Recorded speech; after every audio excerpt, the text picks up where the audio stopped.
Pemirsa, setelah Crazy Rich Pantai Indah Kapuk Helena Lim ditetapkan tersangka, Kejaksaan Agung menetapkan suami artis Sandra Dewi Harvey Muiz sebagai tersangka korupsi tata niaga komoditas timah. Kejaksaan Agung masih menghitung ulang potensi kerugian negara, namun kerugian ekologis akibat kasus ini 271 triliun rupiah, nilainya mengalahkan kasus PLBI.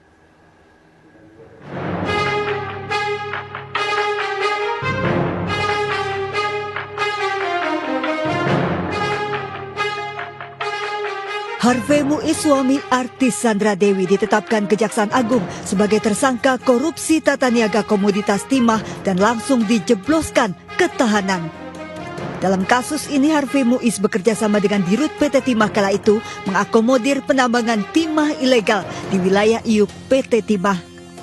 Harvey kemudian memerintahkan pemilik 4 perusahaan smelter untuk menyewa peralatan processing peleburan dan mengeluarkan sebagian keuntungannya untuk Harvey dan tersangka lainnya. Keuntungan tersebut disembunyikan dengan dalih dana CSR yang disalurkan melalui PT KSE milik tersangka Helena Lim. Dengan ditetapkannya Harvey Muiz sebagai tersangka, kini jumlah tersangka korupsi tata niaga komoditas timah menjadi 16 orang. Maka selanjutnya saudara tersangka HM ini meminta para pihak smelter untuk menyisihkan sebagian dari keuntungannya diserahkan kepada yang bersangkutan dengan cover pembayaran dana CSR. Ya. Baik pemirsa, saat ini saya berada langsung di lokasi kejadian di mana aparat penegakan hukum melakukan penindakan terkait kasus korupsi senilai 271 triliun rupiah. Perkara dugaan korupsi pengelolaan timah pada wilayah izin usaha pertambangan PT Timah Tbk tahun 2015 hingga 2022 dinilai merugikan negara sebesar 271 triliun rupiah. Timah ini turut menyeret nama-nama populer seperti suami dari aktris Sandra Dewi, Harvey Muiz, dan Helena Lim, perempuan yang dikenal sebagai Crazy Rich Pantai Indah Kapuk. Saya masih terlihat petugas yang masih menjaga ketat dan proses penindakan ini dilakukan setelah penyidik mengumpulkan bukti-bukti yang menguatkan dugaan tindakan pidana korupsi tersebut. Menurut informasi sementara, kasus ini diduga melibatkan penyalahgunaan wewenang dalam pengelolaan dana negara yang menimbulkan kerugian yang sangat besar. Sejumlah pihak telah diamankan untuk diminta keterangan lebih lanjut. Hingga saat ini pihak berwenang belum memberikan keterangan resmi terkait jumlah tersangka maupun peran masing-masing pihak. Aparat masih memastikan penyelidikan akan terus berkembang. Situasi di lokasi terpantau kondusif meskipun pengamanan diperketat.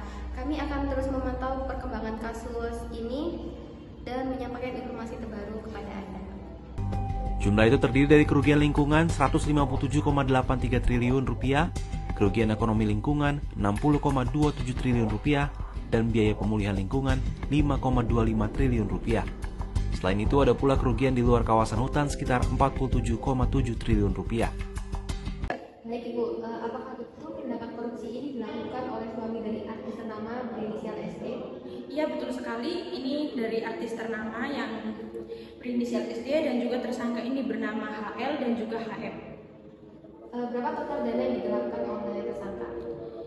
Yang baru kita temui sekitar 271 triliun. Untuk nanti ada berita-berita terbaru akan kita share juga ke media. Terima kasih. Sementara itu data berupa letak, luas, hingga koordinat dari lokasi tambang milik perusahaan didapatkan saksi ahli dari penyidik.